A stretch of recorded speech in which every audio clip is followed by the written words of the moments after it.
And we are live on Facebook, YouTube, and Twitter. He's Andy Billman. I'm Jared Watson, and this podcast is brought to you by Waiting for Next Year. Check them out, original Cleveland sports reporting at waitingfornextyear.com. Also, coming very soon to Evergreen Podcasts. So close, and yet so far away as the Browns lose at, 47-42 in what is being called the game of the year so far in the NFL. Not for us, bummer. Baker was wonderful. Hunt was awesome. And sadly, Lamar Jackson was better. And the difference in the game. We relive Monday night one more time as the Browns march on to New York for 2 weeks. The Cleveland Indians also come out with an announcement right before the Monday night game. Weird and kind of. We'll discuss that and what's ahead for the team name. And look out for the Cavs. Wow. 2-0 here in the preseason for them. Scorchers, both games, down to the wire. Actually, breaking it down by the score. Can we not? But first, exhibition champions. Your 9-4 Cleveland Browns. Manny, new fan of show. You shaved. For people who can't see on the podcast, Jared Watson has shaved. I shaved the beard and had the mustache only last night during the Instagram Live.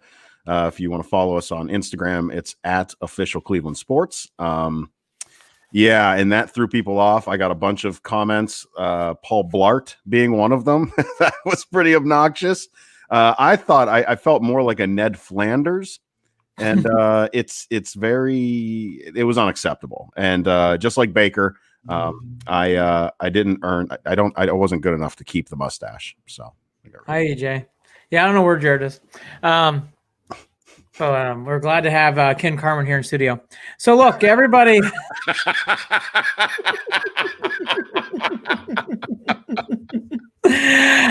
right. We're a bit punchy. Browns. All right. Look, that game, 24 hours later, I think we did one of our better shows on Instagram. I would check it out. The energy was high. Great audience last night, as it is here. Look, here's the big things. This game still stings. I am not moral victory guy. You got to win these games. There are some positives in this game we're going to get to, and we will get to some things up the road. The Browns are still in good position to make the playoffs. But I want to beat the Ravens. I want to beat the Steelers. I want to beat the Ravens. I want to beat the Steelers. So moral victories are not here. Here's my 3 big things from this game. 2 of them are probably Captain Obvious. I don't think the third one is. 1, Lamar Jackson got loose in this game. And Myles Garrett never played up to the ability that we need him to play as a superstar. I thought those 2 factors really played the big key in this game. You can't let Lamar Jackson run loose. Yeah. Myles Garrett's the one guy who you hope would match him. He didn't have that kind of game. I know he's still recovering from COVID. All that to be said, he is a star. He is a primetime player. He's supposed to be a defensive MVP. He's got to play better in that spot. 2, penalties and turnovers. Turnovers, we had 0. You got to get turnovers in these kind of games. The 1 turnover in this game was killer for the Browns. It's basically a pick 6. The penalties, here's a big example of a penalty. 3rd and 3, going into the second quarter, almost going into halftime. 3rd and 3, Higgins makes a catch by Peoples-Jones as an offensive PI. It becomes a 3rd and 13, and then another penalty, which should not have been called on Baker's intentional grounding.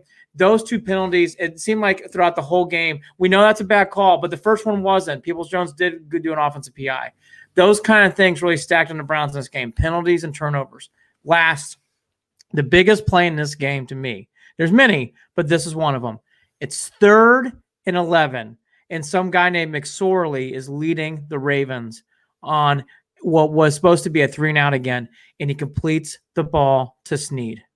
For people out there who want to go on different rants and raves, I watched this game again. That McSorley 3rd and 11 throw was absurd, and it's inexcusable. You cannot allow a guy to come off the street on 3rd and 11 and make a big throw to a big tight end in that spot. And there's many other things in this game. There's some positives. Lamar Jackson, Myles Garrett matchup, clearly won by Lamar. The penalties and turnovers, the defense has got to create turnovers. And again, Jared, McSorley on 3rd and 11, that was a big play in this game. And it really, from that moment on, really the Browns were grasping at straws on defense, which they were the whole game. All right, here's where I'm going to go. At the end of the day, defense, if we have to, and I don't like hurting feelings here. Defense, especially a secondary, is to blame for the loss. Period. It's bad. Linebackers, no good. Secondary, no good. No bueno whatsoever. Nobody kept an eye on Lamar. Was there somebody who was supposed to spot? Because nobody kept an eye on Lamar. Nobody. They certainly did a nice job keeping track of him when he was gone down the sideline, or he was gone towards the end zone. I mean, granted, the front four did fine, in my opinion. Outside of, I understand, we wanted something bigger because Myles Garrett is who Myles Garrett is, but they were able to sack him 4 times. Richardson got him. Vernon got him. They were able to sack him 4 times. Great. That's great. But the problem is they couldn't stop them from scoring at all. The Browns go down 2 touchdowns, not 2 minutes after this into the second half. And the first thing I say is, oh, great, they made adjustments. Clearly they made adjustments. And that was one of the times where analytics-wise, it worked out for the Ravens because they scored prior and then they scored after. Yeah. So they go up 14 or whatever. It was 34-20 at that point. The Browns defense could not stop. Lamar could not stop them from scoring, period. It happened throughout the entire game and towards the end of the game. Now let's bounce over to the offense. The running game was not used nearly enough. 23 rushes again, same as game 1 against the Ravens.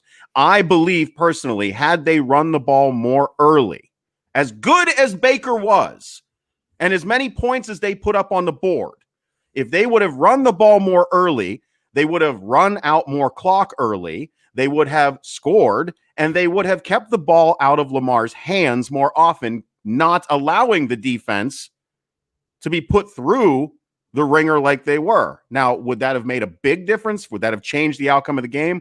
I don't know. I just feel like we didn't use the rush as much as we should have. It was nice to see them score their touchdowns running the ball early, but still they should have ran the ball more. Next, that second half after Baker threw that interception, which gave up a touchdown, Baker went 12 for 15. Baker threw for like 138, 140 yards, whatever it was. Baker threw 2 touchdowns. Baker had like a 150 passer rating from the moment of that interception after through the rest of the game. Baker played phenomenally, played his ass off, played his heart out, and so did the rest of those wide receivers. So did the guys catching the ball. And the game was in their hands. When they took back the lead, I thought, here we go. We have got this. Now somebody on defense step up. And there was nobody on defense to step up. There was Stewart. You got the last touchdown. You got second. You got guys running into each other. What the fuck? Mitchell spinning like a top. Look, I'm down on Terrence Mitchell too. I don't think he played well. No, you're right. He didn't. Look. In this game, McSorley had 2 plays. Brown dropped the pass when they're still up 6. And then the Browns came back and scored. And then McSorley again on 3rd and 11 hit Snead. We can sit here and talk about all these different things.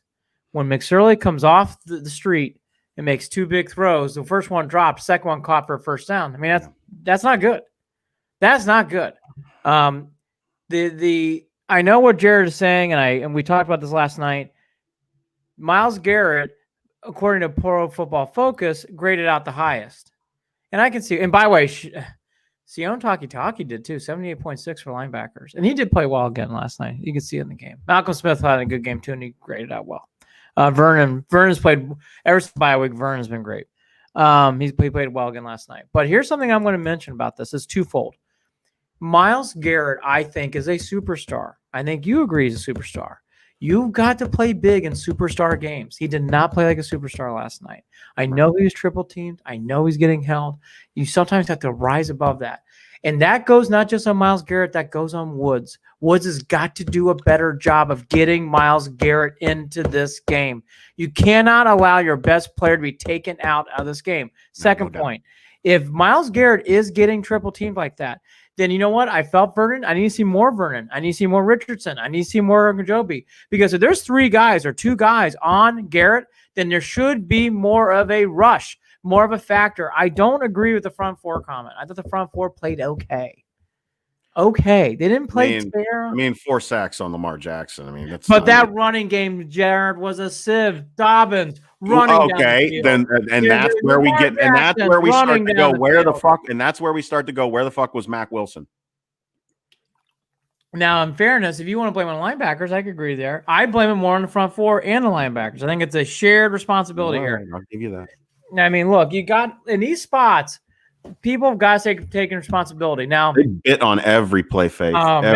They just bit on every play fake. It was awful. Every one of those little wishbone fucking plays. Oh. Again, and here's why it bothers me in this game. What's the one thing we said you can't allow to happen? Allowing Lamar Jackson to get loose. And from the first series on, he was running wherever he wanted to run. Yeah. And that's why it bothers me. It isn't like you have this like epic passing game. Brown couldn't catch a cold until he got that game-winning touchdown. Okay? And that became a game time because the Browns came back and tied it.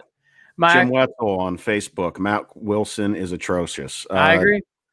He was in that game. He's not always. Bad. I don't know. This is tough. He's saying he's not an NFL player. Time for reality to set in. I think that's harsh. Jimmy. But I love Jimmy, by the way. It's a little harsh. I get why you feel that way after the way that he played this week. I do. But he had a great game the week prior. I will say this, though, to what Jimmy's alluded. I love Jimmy. Hey, Jimmy. You drinking the smart water, buddy? I am. Obviously, Holly Wetzel, family member there. But here's the one thing I would say. When it comes to Mac Wilson, and here's where I do agree with Jim, he got exposed. And that worries me. And I've seen this now with 2 different players this year. I see Taki getting better.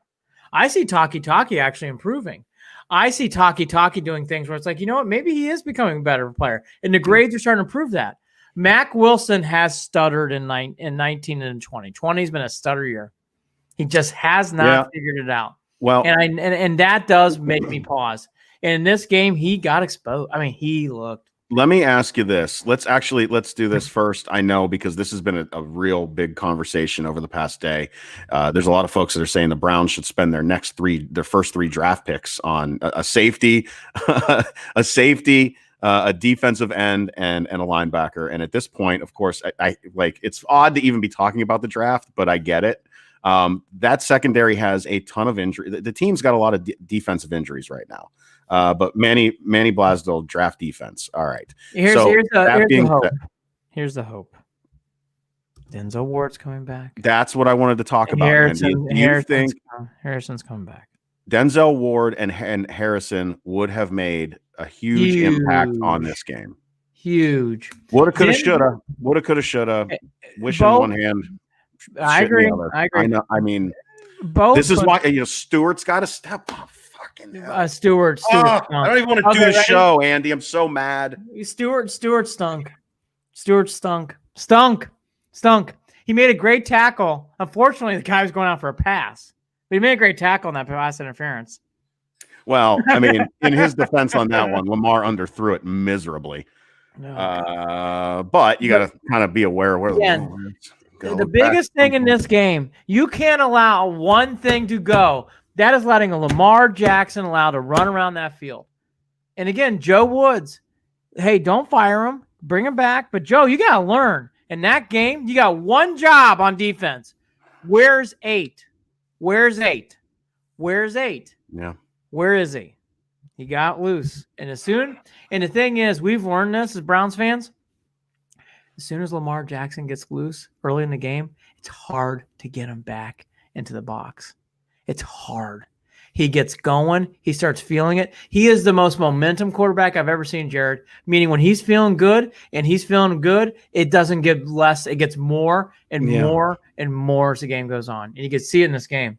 And again, not to pick a scab, but McSorley making that 3rd and 11 will live in this defensive infamy for the rest of the week. 3rd and 11, make the stop. It's McSorley. Make the fucking stop. Come on. Make the stop. All right. Look, do some other things. Baker Mayfield was wonderful in this game. He proved again. In fact, in a loss, I would say he has not only proven himself to Browns fans. I mean, I'm now so sold on this. It's like he would have to shit the bed and walk home backwards to not get the contract for the extension. You he ain't gets kidding. the extension. He's getting him coming back. This was the first time, not after the Titans game, this game, Jared, the national resolve is here. People are with Team Baker. People are with Team Baker. As they should be. I mean, Baker had a hell of a game. Go ahead, Andy. I'm going to pull up some stats here too. Yeah, Jimmy Wetzel. Lots of teams have figured it out with Lamar this year. Why can't Woods? I agree, Jim. Woods has got to do better in these games. Is it him or the players? It's a combination, Jim. Combo. I think it's a combination. You're dealing with a combination of issues there. Manny Blasdell. I'm going to get to this now. Kicker. Maybe a kicker, laugh out loud. We drafted Gonzalez, was considered to be the best kicker in college at the time, and that's Manny on Facebook. Look, here's the key thing about Parkey. It's one game, but this is Parkey for the course. He struggles. He's double doink. Next year, I would get a new kicker. You can't do anything this year, but next year I would get a new kicker. Here is something that Jared brought up, which I'm starting to now think about too more and more. It's not something that cost him this game, but it's something I do want to allude to. The Scottish Hammer, his punting has been okay this year. Very off. And even to that effect, in this game, punting and conserving yards.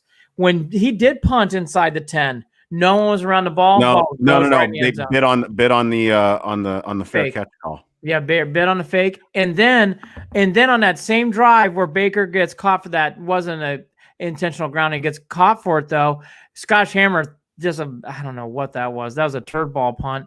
But then again, you have a chance to get it inside around the 40, mid to early 40s, maybe going to the high 30s. Instead, the ball bounces, gets another 7 or 8 yards, and now you're in midfield. And those are the kind of things with special teams and punting. The Browns special teams caught them a little bit in this game. Finally caught them a little bit in this game. Those big things make a big difference in this game.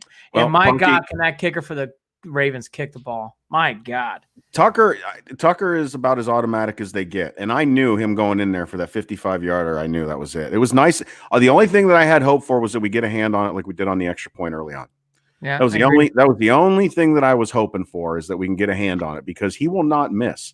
He will not miss. That guy is beloved in Baltimore. Yes, he should. He is. I mean, he really is. So let's run through some of this. We are really seriously, solidly in the position of, and we didn't think we thought it was going to take all season. It took less than all season. Baker Mayfield is the franchise quarterback of your Cleveland Browns. Point blank, period. It's done. He was 28 for 47, 343, and 2 touchdowns, 1 interception, and he played his ass off after the interception. Baker Mayfield is the guy. Thrown for 60%, 343 yards. You cannot doubt him anymore. He led that team back from being behind by 2 touchdowns, brought them back into the lead, and he worked his ass off. He gave himself a nice little first base slide into the end zone at one point. He did everything that was needed. I was so glad to see him tuck the ball and run, because he does, earlier he didn't do that, or was it last game he didn't do that, where you were like, why didn't you just run for it? Why don't you just run for it? Now I get it. He's still figuring things out. This is a system. He talked about it last week. This team is growing into this system. They are learning as they go. And a lot of that conversation had to do with the fact that Odell Beckham Jr. is not out there, and this team is consistently getting better. And it's not because Odell isn't on the field, according to him. He said that's an easy call. That's an easy cop-out. That it's there. The team overall is getting better because they're getting used to the system and they're growing into it together as a team. I can buy into that. Baker's the guy. As for, again, the rushing game, I still feel like I was let down. Nick Chubb, 17 for 82, rushing for almost 5 yards a carry and 2 touchdowns. Kareem Hunt, 6 carries, 33 yards, 5.5 and a touchdown. Now, Kareem Hunt was the leading receiver on the team. Kareem Hunt had 6 catches, 77 yards, and another touchdown, receiving.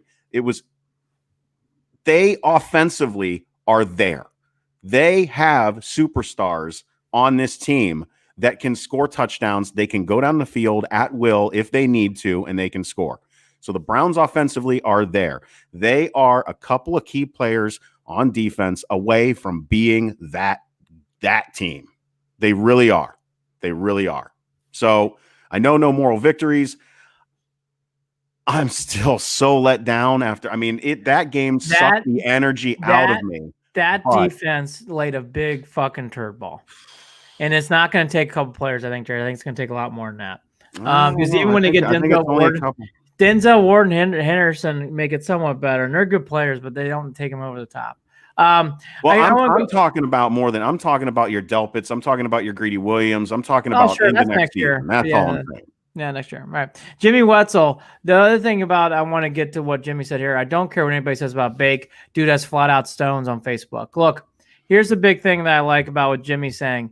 I agree with that. Obviously, we all agree with that. He's got so much bravado. Going back to what Jared was saying, his play on the field is really proven out. These are 2 back-to-back wonderful games. He's getting this respect nationally, not just from people like myself and Jared and Jimmy Wetzel's and Manny's and Kevin Atkins out there. We all got brown and orange glasses, but we can really see it. The one thing I like about Baker Mayfield after this game, there wasn't that annual celebratory patting on the back press conferences anymore. He was focused. He wants to win that next game, and they already knew that they fucked up and they should have won that game. They should have won that game. When Jared says about the running game now they could have run the ball more in this game, yes. But this game had nothing to do with the offense, in my opinion. You can nickel and dime some things, but they did enough in this game to score points. They actually won the time of possession in this game. Yeah. Into the second half, Andy, yes, of course. Into the second half, they did what they needed to do to come back, take the lead, and do all that. I'm just saying early on, they might have been able to prevent a couple of early scores from Baltimore.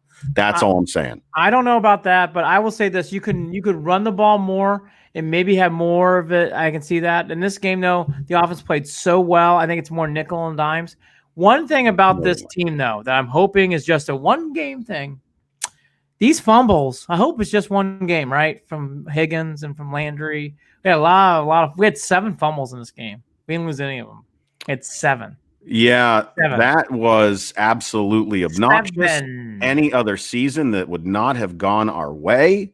I cannot believe that they were able to, not only when they fumbled, either recover it or it was going out of bounds, and they were still getting the first down. It was very, very rocky. It was very rocky when it came to hanging on to the rock. They got away with it. Because it could have cost them big time in this game. Kevin Atkins, they need some speed on special teams. Kevin, that's from Facebook. Kevin, I agree with you. The special teams. All right, I'll do one more. We keep hearing about Prefer, what he's going to do. I'm ready to see the Prefer plan. I'm ready to see this. The Browns have brought in a lot of these quote-unquote special teams gurus over the last 5-10 years. I'm ready for the guru to explode because I haven't seen it. This Kevin Prefer show, where is it?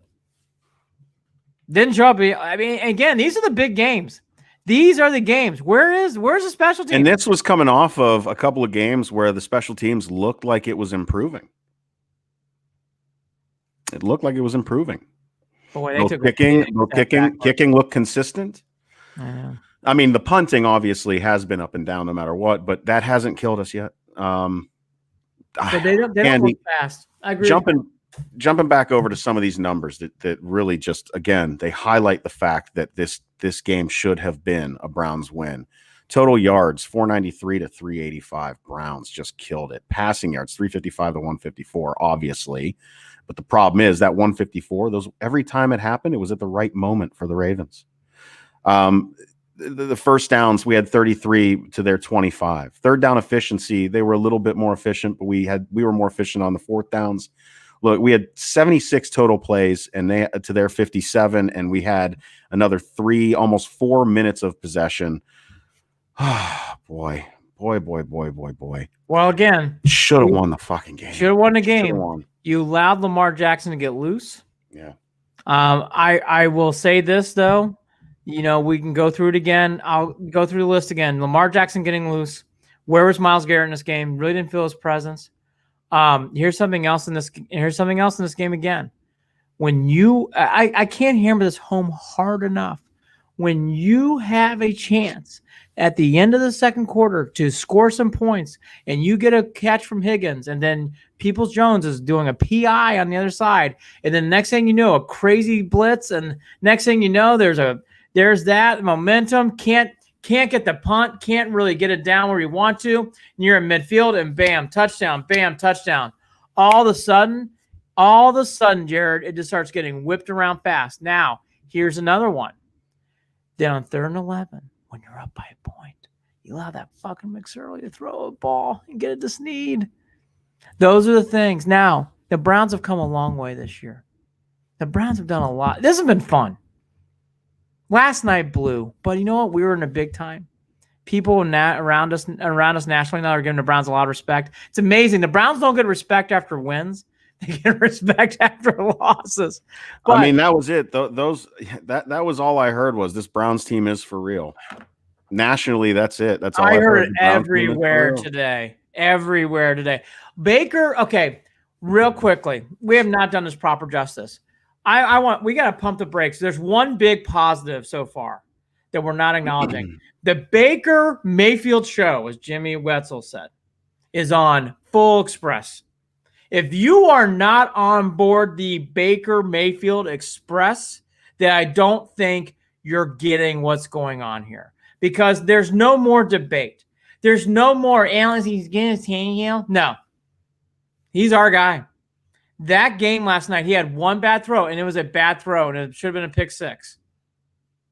But one bad throw. Sorry, Mahomes threw 3 interceptions last week. If I remember correctly. But a pick sixes suck. But again, Browns had a chance to win this game, so they overcame it. It's all great. My point is, the Baker Mayfield card has been turned over, and we got blackjack. Rob Jennings on Facebook, 11-5 when it's all said and done. So who do you guys think the Browns will play first? Boy, oh boy, oh boy. I got to tell you, Rob, I am fully on board with 11-5 still to this point. I'm there. I think they get their 11 wins. I think they might even get 12. I'm with you. As for getting to the prediction of who they're going to play yet, I don't know. And I think that anyone that they play is going to be a difficult, crazy game. You know who I really would love to play, though? Who? I'll be honest. I want to play the fucking Ravens again. I want to play the Ravens again. I do. Can we play the yeah, I mean, I would love to play the Ravens again. Here's the thing I would say about the Browns. I'm not afraid of playing anybody because I know this team is very good. And I know they lost last night, and I'm pissed about the loss. Jared's pissed about the loss. We're all pissed. But this is not fool's gold. I don't see this unraveling.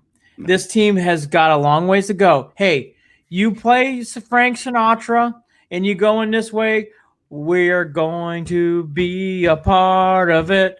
New York, New York. You take out the garbage. Danny Dimes is playing on one leg. Remember Colt McCoy?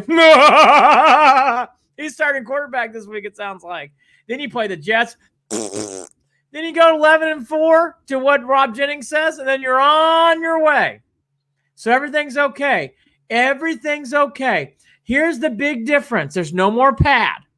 There's no more pad. No, there's no more pad. And you got to win this game now. And you also got to recognize that the Ravens are sitting there with the rest of their schedule looking even easier, well, or just as easy, if you want to call it easy. All right. I understand these are NFL games and nothing, any given Sunday. I get it. But the Ravens have to face the Jags. The Ravens have to face what? Do they get the Bengals one more time too? End of the year. And then the G-men. And that, yeah. So, I mean, the Ravens, this is going to be a season where we are better than 50% chance of seeing 3 AFC North teams being in the playoffs. Look, insane. Before we get some more comments, here's the one thing I will say, though. I'm so excited about this year. I've enjoyed this year immensely. I love the development of Baker Mayfield, and Kevin Stefanski is a wonderful coach. Wonderful coach. He's on his way. We are on our way. Beat the fucking Steelers. I don't care if we don't need that game. I don't care if it's just one of those warm-up games. Win it with your backups. I really want to beat the Steelers. Yeah. Really do. What I really don't want is to go into that game needing to win it to get into the playoffs. That's what I don't want. Again, do your Frank Sinatra. Win both games. And here we go. Kevin Atkins. When our starting defensive backfield is playing special teams, that should help. I agree. Yep. They get, again, the prefer has got to get in there too. Manny Blasdale, he's all the way in North Carolina. By the way, what do you think of your Duke? He's not playing any more games till ACC. Manny, give us some respect. 216 definitely back and ready. Manny, I agree. Look, it's hard not to get too down in this game, but look, the Browns, this is not going to unravel. This ship is going. It's going. Going back to Kevin now on more on Facebook. Quote, his play fakes are amazing. He's referencing Baker Mayfield. They are. His hard counts and his play fakes have improved. That's Van Pelt. Van Pelt, baby. Pittsburgh boy. Yeah, that's Van Pelt. That Definitely was a great sneaky pickup. We got him from the Bengals. Great sneaky pickup. He's really worked out this year. Jedrick Wills had himself an kind of a game. He's dealing with an ankle. Wyatt Teller, an ankle. And didn't Wyatt Teller just come back from the COVID list too? Yeah, Teller's been on and off the injury list all year, so I didn't really think much of that. I hate to say that at this point, but like he's been off and on all year, so I didn't really brink much. So the injury report. Yeah, Myles Garrett, you saw that where he got rolled up. It looked like he might have hyperextended a little bit with the elbow. They wrapped that bitch up and put him right back out there. So he was ready to roll. We did leave that out too, depending on, I know we haven't been look, we're grateful for Myles Garrett. We just wanted a little bit more. I look, maybe that's selfish of us, but sorry, we're going to want more out of Myles every week. Myles Garrett. Myles Garrett's getting paid. Myles Garrett is for the defensive MVP. He needs to, in these games like last night, play better. He does. And Joe Woods has to help him out. And then we're also dealing with Denzel Ward with a calf and Kadarius Hodge hamstring. They are all progressing, and we are just waiting for them to all heal up. So hopefully too. What? Hooper too. Sounds like if you had to roll it out, I would say Sendejo, concussion protocol, having concussion. I don't think you'll see him this week. I hope he's doing okay. By the way, let's talk about it. By the way, Mr. Dobbins. Yep. By the way, and he apologized later.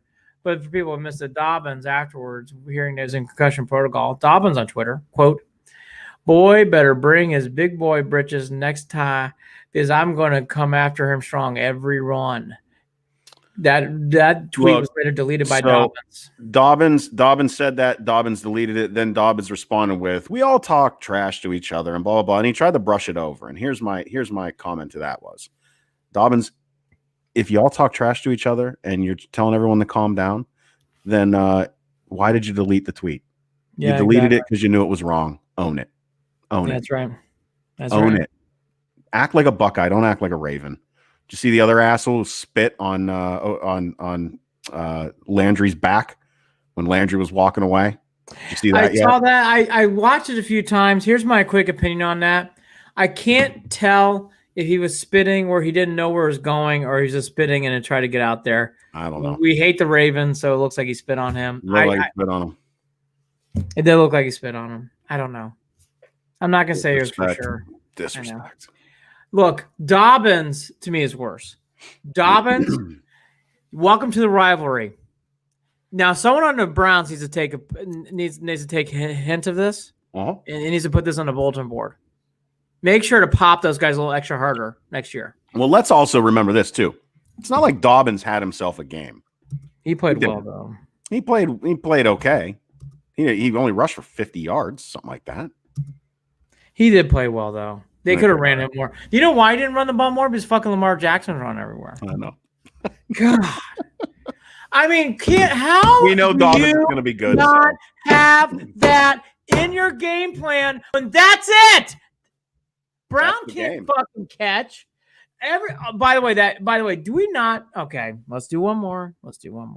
So do we just not guard tight ends? Is that the whole scheme on defense? We just don't care. I mean, literally, are we to that point now where it's like hold your breath and just hopefully they don't see him? I guess.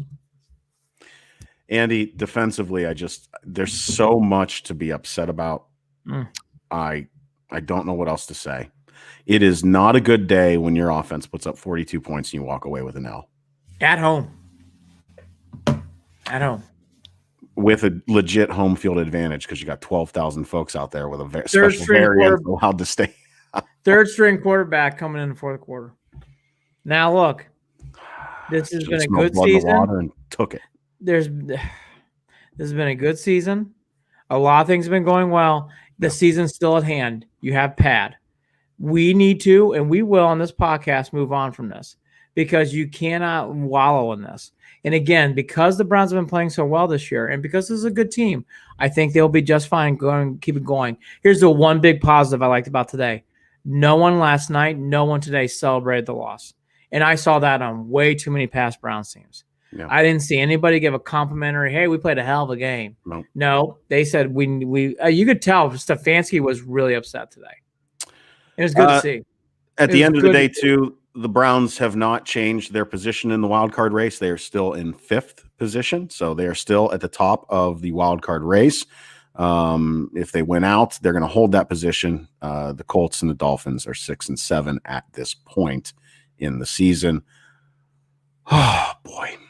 Let's keep winning. Let's keep winning. And by the way, I'm not down. That's the other thing. I'm down on last night, but I'm not down on the Browns, I don't think.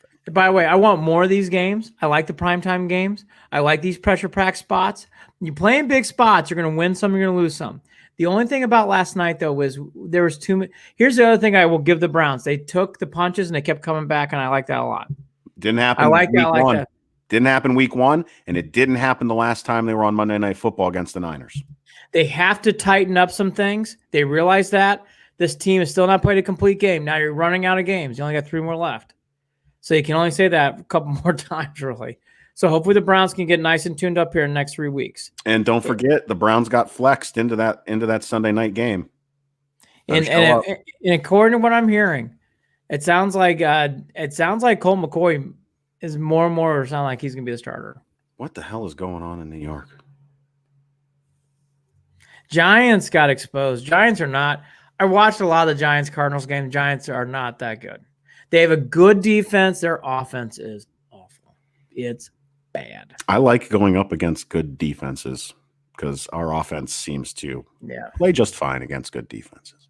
Yeah, the Giants don't have no Saquon Barkley, no Danny Dimes. I mean, we'll see. Danny Dimes might play, but Giants have no offense. Nothing. Can't lose that game. Well, the way that this secondary look, you better not have a night where Colt McCoy throws for 300 yards. That's right. This isn't Andy. This isn't old Browns. This isn't old Browns. Don't worry. It's not old Browns. It's not old Browns. I had to deal with a hater on Instagram last night and today. Just like the old Browns, still can't beat a division. Look, I get it. No, that wasn't just old Browns loss. That really was not even close.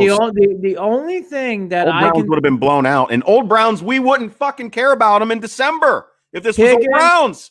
The Higgins fumble would have been taken back for a touchdown. The Landry fumble would have been recovered by the Ravens. A lot of those plays, the Browns did a nice job of keeping the ball. Yep. Look, there's room to improve. They lost the game. They're talking correctly after the game. I like the way the Dan Mona's Giants beat Seattle. I realize that, Dan. But if you watched the Giants last week, in sports, there's these things called upsets. That was just an upset. The Giants aren't that good. I'm telling you right now. If you think the Giants are good after watching the Cardinals, then there you go. Duke Garvert, Manny Blasdell. I like Manny. New fan of the show. He's a Duke basketball fan. Duke basketball is garbage this year, Andy. I agree. For people who did not see real quickly, we'll go back to the Browns. Duke, after going shaky preseason, not preseason, non-conference schedule, decided to pack their tents because of COVID and said, we're not going to play any more non-conference games. And Alabama basketball coach, who was clearly playing Duke, did not take fond of that note. Was not thrilled. Not thrilled. Coach K. Yeah, I don't know. Sorry, not sorry. Manny Blasdell, don't you worry. You come find me after the show. I'll talk to you all day about it. I found out to be an interesting story. All right. Are back we done with the Browns? No, one more thing. 5 more things. 2 more things. No, one more thing. remember that you get some players back. There's a lot to build on this game. We have not done a proper kudos to Kareem Hunt. Kareem Hunt in this game had an unbelievable day. He caught the ball, his stretching. I agree, man. Damn, poor Jared. He's in a bad mood. He shaved his beard. But look, I mean, all that to be This is in a bad mood, Manny. He'll be all right. Don't worry. I'll get him back tomorrow. If it makes you feel any better, I haven't paid any attention to Ohio State basketball too. I think I started watching the Cleveland State game and by the way, on a 9-0 run and blah. I'm so glad this. You know what? We're gonna do a preview. The Buckeyes play West Lafayette tomorrow. We're gonna do a big Buckeyes Boilermaker preview here in the show here in a second. But anyways, going back to no kidding, Buckeyes Boilers tomorrow night. Be there. Zach Edey, 7'4" monster. But in this game, Kareem Hunt did such a nice job in this game. Nick Chubb should have gotten the ball more. I do agree with Jared on one thing. They should have gotten the ball more to Chubb. Chubb is a star. You need to get him 20 touches or plus, okay? If you get him 20 touches or plus, I'm gonna keep my mouth shut. But the 17 is not enough. You got to give him the ball more. And in this game, the one thing that I know Jared brought up too was this whole, do we miss Odell? Don't miss Odell? I am still very much on the fence, because I see this offense being so much more smooth. I don't see as many issues on the field. I know that he brings an excitement. I do like OBJ a lot, but I must admit I am teetering on what this means for 2020. I will mention this, and I heard it talked about earlier today, and it was this. What do you think his attitude would have been like after going down the second touchdown after the first half? Do you think his attitude would have been a distraction away from basically Baker leading them on a comeback in that second half? I don't know. Possibly. I don't know. So again, we're just going to have to wait and see what the Browns do, how this works out, how it all plays out. At the end of the day, we can have this debate over and over again. We're not going to know. We're not going to know unless he comes back. And even then, new season, who dis? We'll just have to see how it works out. Browns go 11-5, 12-4. I say 11-5. I think 12-4, actually. I think 12-4. Actually, I'll be strong. 12-4. I think they're going to win out. They went. There's no. I mean, here's the deal. Pittsburgh's not going to need the. Pittsburgh's not going to put their guys in, and at the end of the Pittsburgh is dealing with a lot of injuries themselves. By the way, the Browns may not either. The Browns clinch. The Browns may not either. Yeah, so I mean, that's the thing. Get to 11 and get to 11 and clinch, and maybe you won't. Maybe that last game of the year will be a shit show, a who's who of the practice squad. Is there any team you don't want to play in the playoffs? No, because you're there.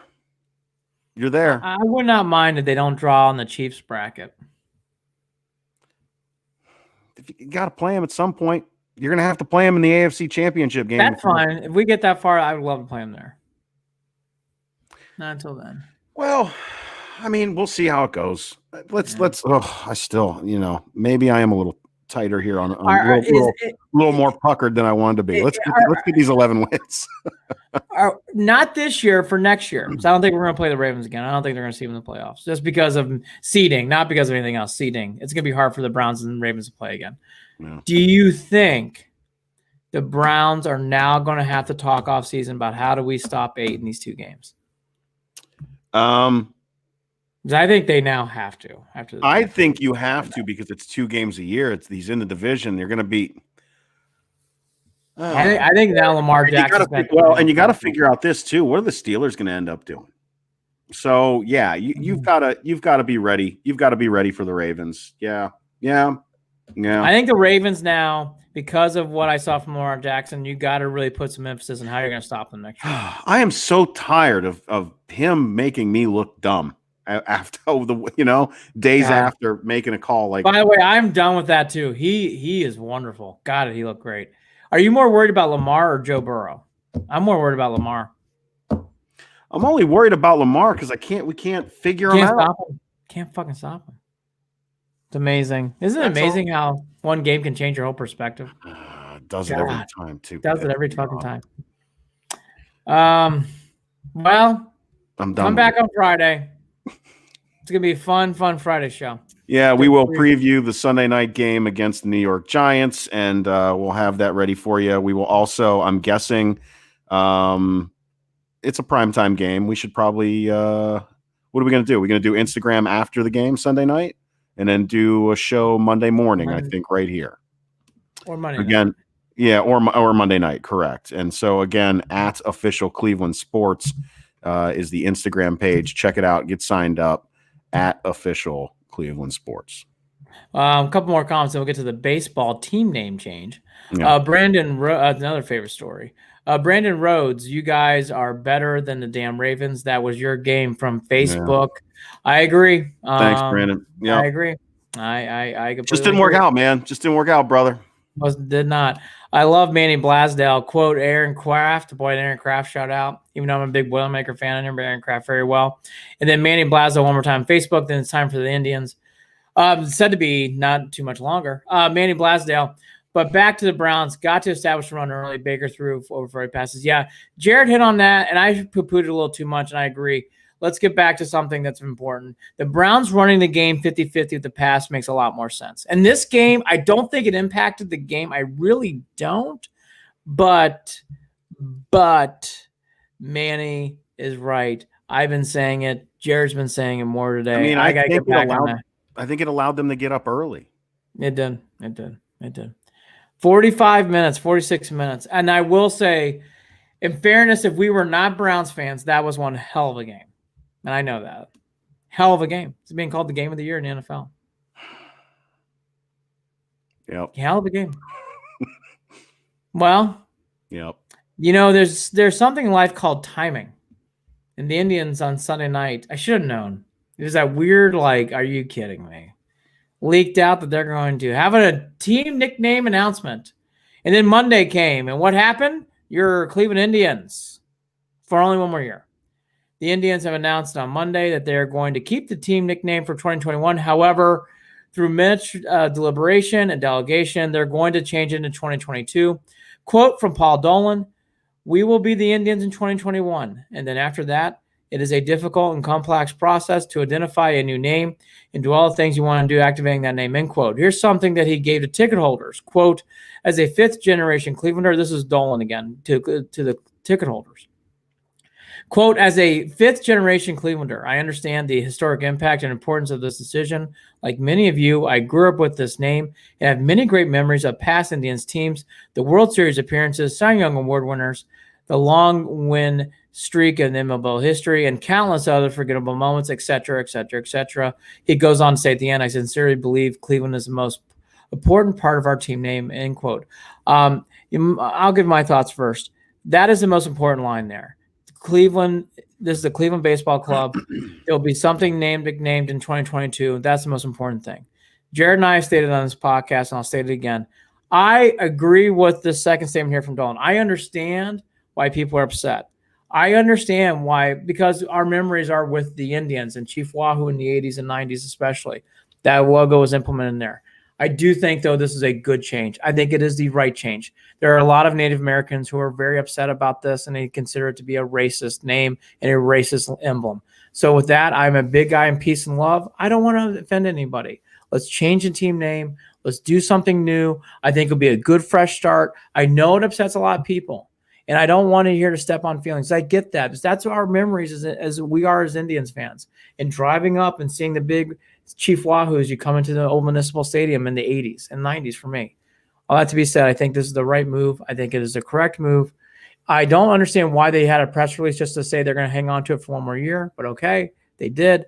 I don't understand why they did that right before the Monday Night Football game. Actually, I do, is they're trying to bury this story, but okay, fine. If I were the Browns, I'd be pissed about that. All that to be said, Jared, I do still think this is the correct move. I think this is a great move for the Indians. I wish they would have done a little bit more cleanly, but okay, here we are. Andy, I'm going to be a little tougher on him. I'm going to be tougher on Dolan. I'm going to be tougher on the people making these decisions. Here's the deal. You're going to make the fucking change? Make the fucking change. Mm-hmm. Yeah. Don't sit here and say you're going to make the change and then tell us that we're going to have to stew in it for 2021. Mm-hmm. Yeah, Dumb. I agree. Fucking stupid. Then to go on and talk about the fact that you're going to continue to sell the merchandise and the stuff with Chief Wahoo on it and yada, yada, yada. Again, that seems kind of spineless to me. That seems like someone who is trying to placate a little bit. That is not the right decision. You want to make the move, you make the move. You want to tell me that the part about Cleveland being the most important part about the team? I agree with you. Focus on the team then. Call them the Cleveland Baseball Club. Call them the Cleveland Baseball Team. Put it all on the city. I don't fucking care. Because at the end of the day, I root for Cleveland. I'm okay with a name change. I'm okay with it because I root for Cleveland. I don't root for the Cavs. I don't root for the Browns. I don't root for the Indians. I root for Cleveland. I root for Cleveland sports team because that is a part of my culture, right? Indians isn't my culture. I'm not Native American. Paul Brown isn't a culture other than hard playing football. Cavaliers isn't something that we had like walking around in Northeast Ohio that I identify as. I identify as a Northeast Ohioan. I identify as someone who loves Cleveland sports. That's my culture. So I'm not worried about getting rid of the name. I just think that if you're going to do it, cut the fucking cord. Quit playing tickle pants over this. Quit playing fucking tickle pants over it. People are already pissed off. You're going to have to deal with people bitching and pissing and moaning, which we've already heard for the last 3 years, and it's going to go on all the way through next season now. Cut the cord. I don't understand why it's going to happen this way. It does not make sense, period. Does not make sense. And I will not sit here and just say, oh, well, it's okay. No, it's not. I don't agree with it. I don't agree that it's okay. I don't think it's okay. And I mean that about how they are implementing this. Got to do better. It feels very much like as sloppy as Major League Baseball has been, as terrible as Manfred has been, this feels like something that is just a continuation of the problems that seem to be perpetuated over and over again by people in ownership positions and executive positions in Major League Baseball. Come on, get a spine, make a decision. You say you sit there and you sit down with these Native American tribes and you talk to them. I highly doubt that they're okay with you holding on to the team name for one more year because I don't understand the purpose. I don't understand the reason. It doesn't make sense, period. Period. That's where I stand on that, Andy. Seems dumb. Seems dumb. To what Jared Watson said, to have a leaking story come out on Sunday night before Monday Night Football game, to then hold a press conference or whatever it is, a press release statement, and you basically say, we are still changing the name and we'll have more to come in 2022. I am perplexed as well. Like, why even say anything? It comes off clunky. And as someone who, yes, the Indians and Browns do not work together, but I will say also as just a pure fan and pure fan of the city, why the Cleveland Baseball Organization decided to take that moment on Monday Night Football, going into that game, to take that moment to do that story is even clunkier to me. Andy, it's just the whole thing is clunky, and it hasn't gone away. Andy, I'm gonna go. Imagine going up to your kids. Not granted, this is a little harsh, but I think it's kind of funny. I need to laugh a little bit here. Imagine going up to your kids and going with your wife and going, kids, your mom and I are getting divorced, but we're not going to do it for a year. Okay. Thanks, guys. That's all. And we're still going to sleep in the same bed. We're still going to sleep in the same bed. Nope. Mom isn't going anywhere. I'm not going anywhere. We're going to stay there. And what are you going to do for the entire year? We're going to start dating now. We're going to start dating. And then we'll both have a new relationship. No, you're not going to start dating. You're still selling the merchandise. There's no dating yet. There's no trying on anything else. The merchandise is bad. It's a bad look. It doesn't make sense. It's just it does make sense. It's all about greed. Well, yeah, but you know what? That's not long-term business smarts is my point, Andy. Nah, I agree. That's not long-term business smarts. Look, I'm short-sighted by a guy who is stewing over the fact that they have lost so much revenue because of COVID, and they are trimming down their fucking payroll to $40 million a year, talking about trading Carrasco. He's fucking scared, is what it is. I agree. Be scared and be a man. Yeah. If you're gonna come out with a PR release right before the game to only say we're going to stay status quo. I don't understand the press release. Why? But Manny Blasdale with a breaking news story. I've seen some Cavaliers in Ohio, haven't you, Jared? Thank you, Manny.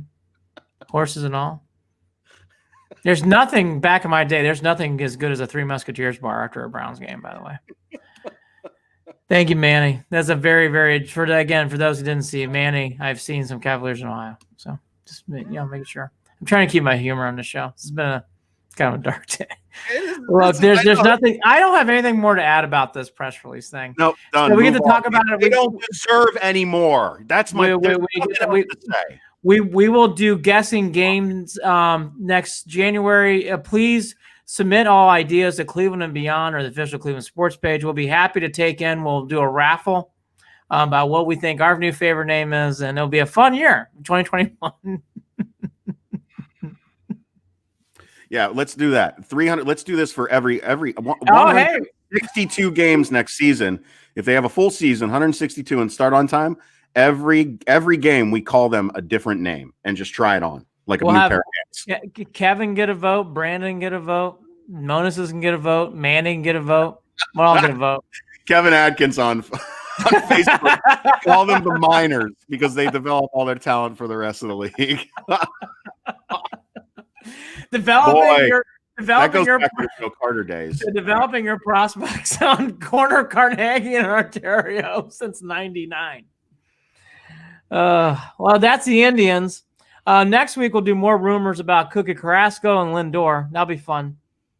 And then before you know it, them while they're here. And then before you know it, we'll be signing players who are like, he's still playing baseball? Oh yeah, he's playing in Cleveland next year. You wait. Just gets the feeling the Indians are going to be it's going to be a murky 2021. Murky. I'm so disappointed. Murky. Well, hey, I want to get everybody fired up. All right, let's wrap up this show. Let us wrap up this show on your high flying. I mean, just smoking hot. I mean, you can't get fired up about exhibition Cavalier basketball. You're not Cleveland and Beyond. You're 2-0 Cleveland Cavs, folks. Okuro, yeah, he's on his way to being Rookie of the Year. JB Bickerstaff's Coach of the Year. Colin Sexton hasn't even played. He's going to be an all-star. Darius Garland, Comeback Player of the Year.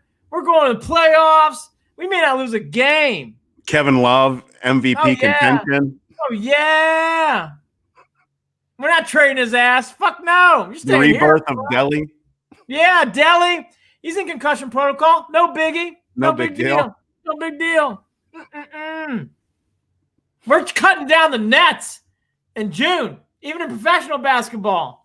Cutting them down. We're going to play Jimmy Valvano's speech, even though that's college basketball too, talking about how we dream about winning championships. It's going to be fucking sick. Listen, enjoy these wins. Sick. Enjoy these wins right now. I'm getting my Okuro jersey okay. Because they're going to be few and far between to come by during the regular season.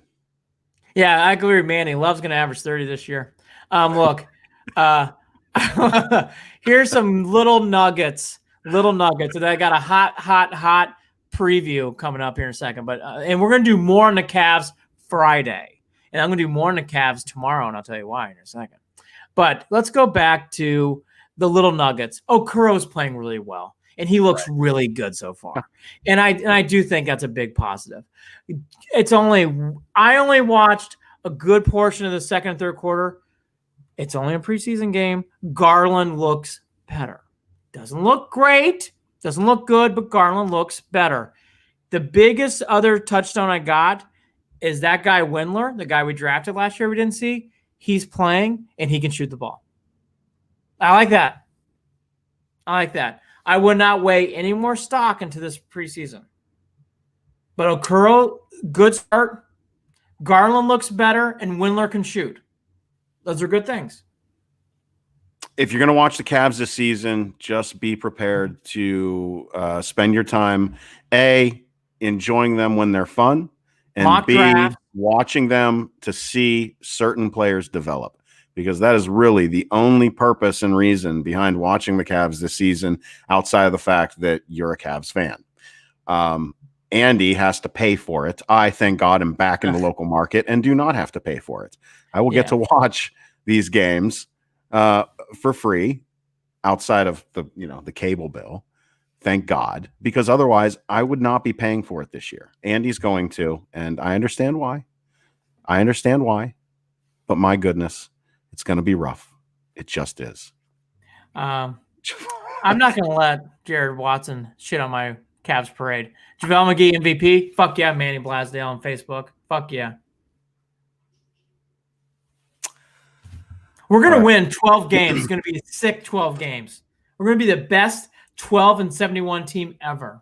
Now, how many games are they playing this year? So it's actually, wait, let me do my math. 12-61. 12-61 because we only play 73 games. It's going to be great. I do like Okoro, though.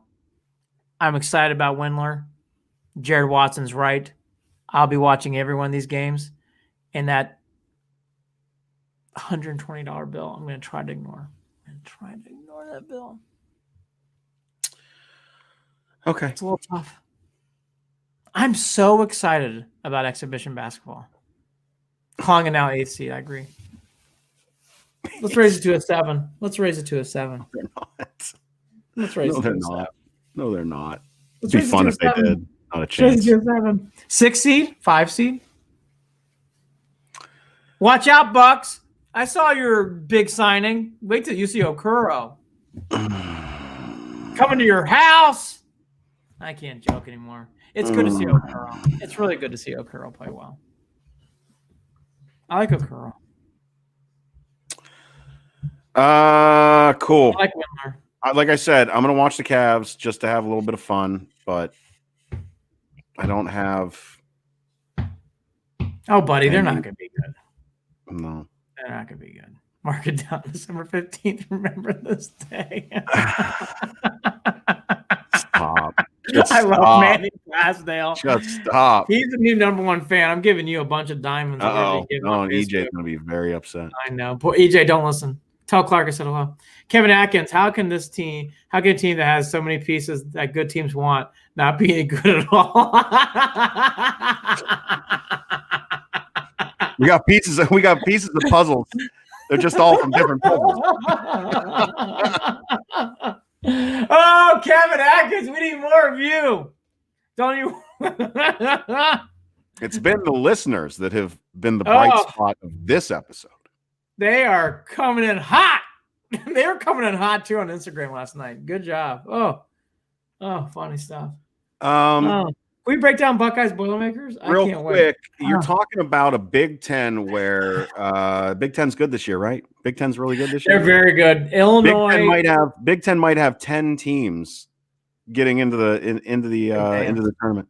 So, and this is going to be a game where, depending on how well Purdue plays, we're going to see if they can be on par with it. Ohio State right now is ranked 20th. Ohio State is 5-0. Ohio State, again, I told you I tuned in for some of the Cleveland State game. Cleveland State was physical. Cleveland State at one point was on a 9-0, 11-0 run, and it was getting annoying and tied it up. And it was just, you could see that the Buckeyes had to get over a little bit. They had to get over a little bit of adversity to hang on to that one and ended up winning 67-61.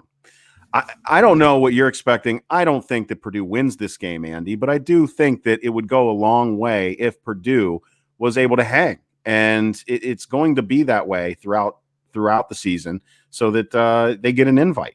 There's going to be a lot of Big Ten invites to the tournament.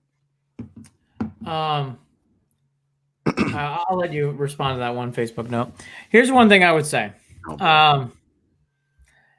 Purdue is the baby Boilers. This is a lot of young kids running around. They have this 7'4" guy named Zach Edey who's going to be very good. They do have Williamson who's now a junior. He's good. They have some parts there on this team that are good. The Boilermakers are a year away. The one thing that gives me hope is they have a bunch of freshmen and they're very talented. Newman's going to be good. They have this guy who's been gone for 2 years from high school. Then he had to do a red shirt. He hadn't played in 2 years. He looks good. I think his name's Gillis. He looks good. There's this kid who's coming off Ivy. Ivy's been injured. I don't know if he's going to play against Ohio State. But again, Purdue's got good young parts. I think they're actually going to make the tournament. good young parts in December usually don't equate to wins against Ohio State. Call me in February. I bet you Purdue's going to be a lot better. I can feel it. Purdue is going to be tough towards Morton. This kid Morton from Pennsylvania is going to be a star. Star. He was the Pennsylvania Player of the Year. He's going to be a star for Purdue. Purdue's going to be very good in February. Right now, by the way, it's in Mackey. They shoot the ball well, Mackey. That's my only warning to Buckeye fans. They really do. Oh, the Buckeyes, you can't sleepwalk through this. No. Yeah, Mackey. No, Purdue, you cannot. And I don't think that they will, especially coming off of that Cleveland State game. It was just weird. Yeah. Well, here's my only, again, Purdue. I've watched a handful of Purdue games, and even without the crowd, Purdue plays much better at home than they do on the road. It's already and Purdue's played a lot of road games. It's a different team on the road than it is at home. Okay. Here we go. Illinois, Iowa. Oh. Matt Barocious on Facebook. What the hell happened to the facial hair, Jared? You can pass as a sophomore. He has. He looks much younger. That's a good thing. Looks good. Oh, yeah. Yeah, wife and kids already said I have a baby face. You know what? Gaining weight, though, it makes it more difficult for me to go without a beard because I got a fat head. No, you don't have a fat head, actually. I used to have a fat head. I don't think I do. Jared, you look so amused. Manny Blasdale. I'm running off from being. Look, I go from being. I'm a little tired still. I'm a little delirious still from a late night. We all nappy poo. So I'm laughing, but I'm also subdued, but I'm also understanding. It makes the Instagram shows go a lot more fun when you win on Sunday nights. My note to my partner. I love Jared. I do. Jared's such a good dude. We need to win on Sunday for him. We need to win on Sunday. Boy, yeah, I am I don't hide I wear my emotions on my sleeve, don't I? True Northeastern guy. I mean, you know, I'm still same old Jared. Oh yeah. That's all. Just a little tired, a little bummed, but we'll be all right. The Browns are having a good season. This sucked. We lost to the Ravens. Yeah. This team is on their way. I will repeat, this is not Hoyer. This team is on their way.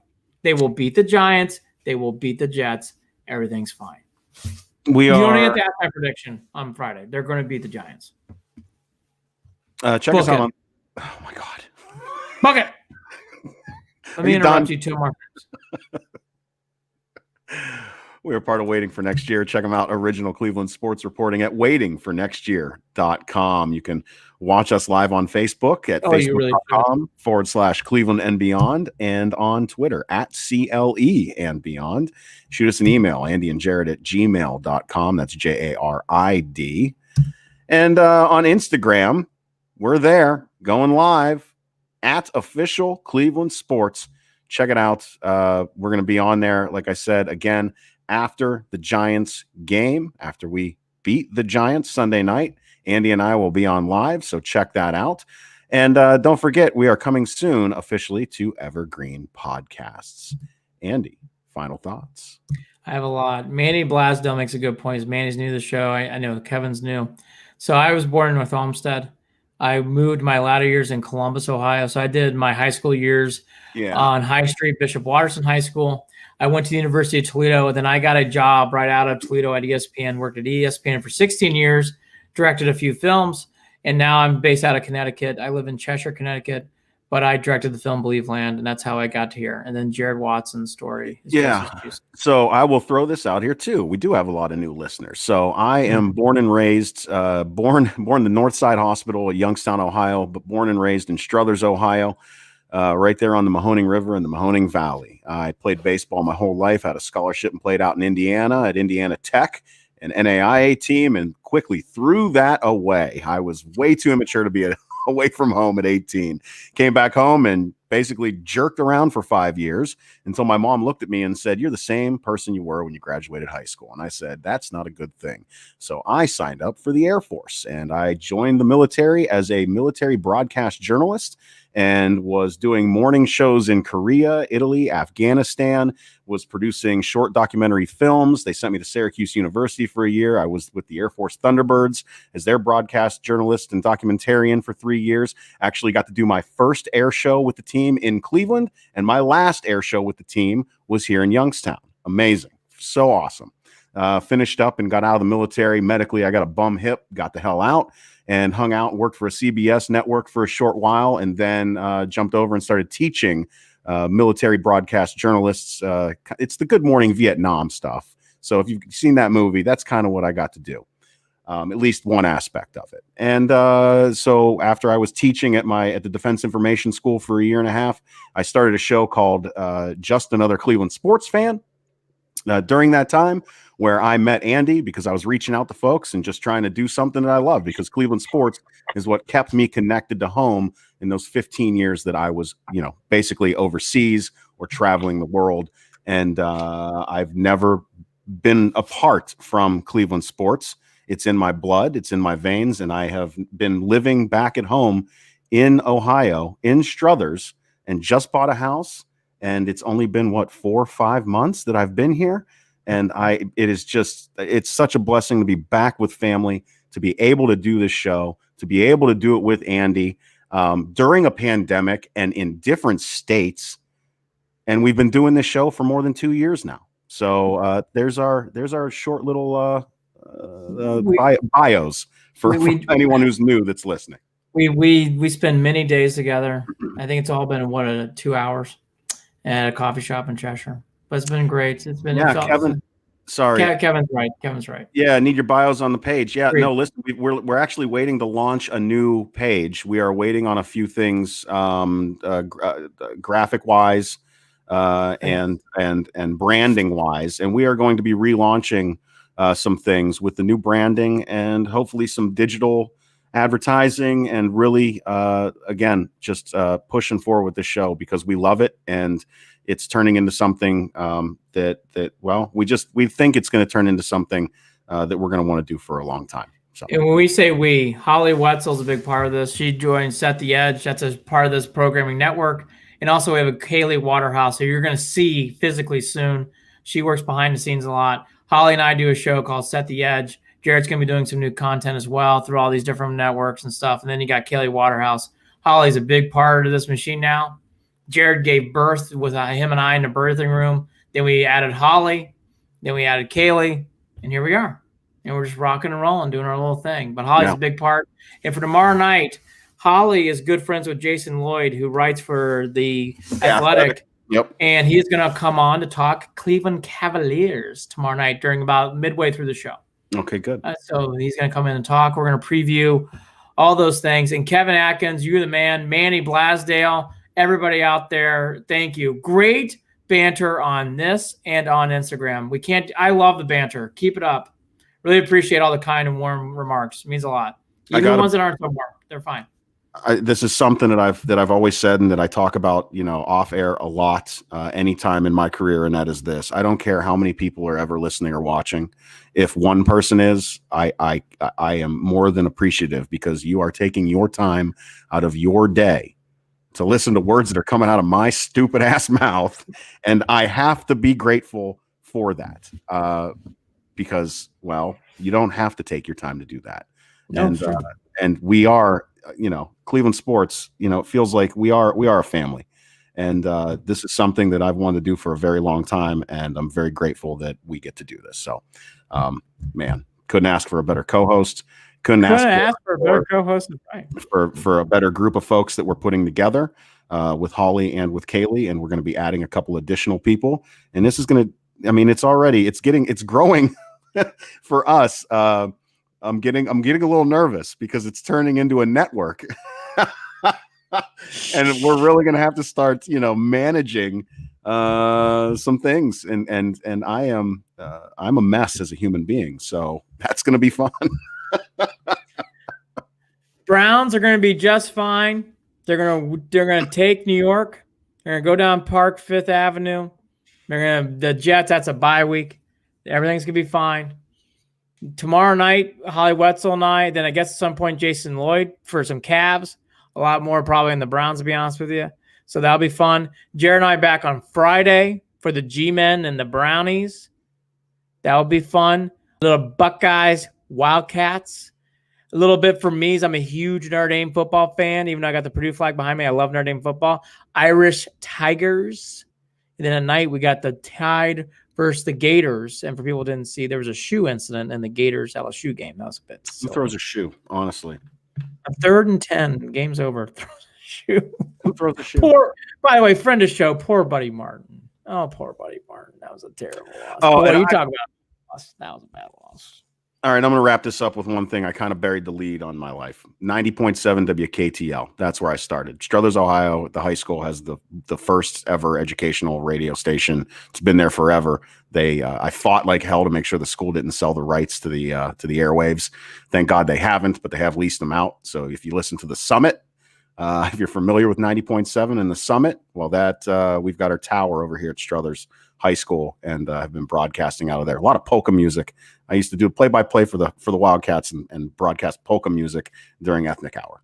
So there you go. 90.7 WKTL. Key to learning. Nothing says sexy like polka music.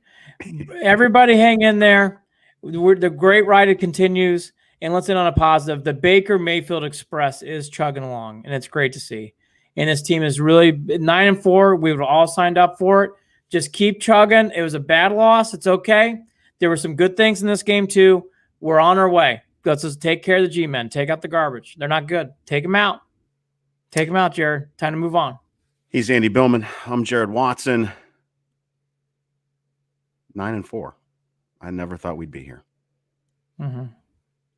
I can't believe we are. Game of the year, Browns-Ravens. Who had that on their bingo card in 2020? Game of the year, not by us. People were saying nationally. I'm going to go regroup. Take care, everybody. Early take the Boilers. They're going to beat Buckeyes tomorrow. Buckeyes don't walk into Mackey Arena on a Wednesday night. You know what? They might not. I know. Even as I say that, I don't know if I believe it. Talk against it, everybody. Take care. Go Browns. Go Browns. Getting a Curl jersey now. Go Browns. Go get your Curl jersey. Garland's back. So excited. I'm shutting this broadcast off right now. Oh, no. I got so many more thoughts. See ya. Bye-bye.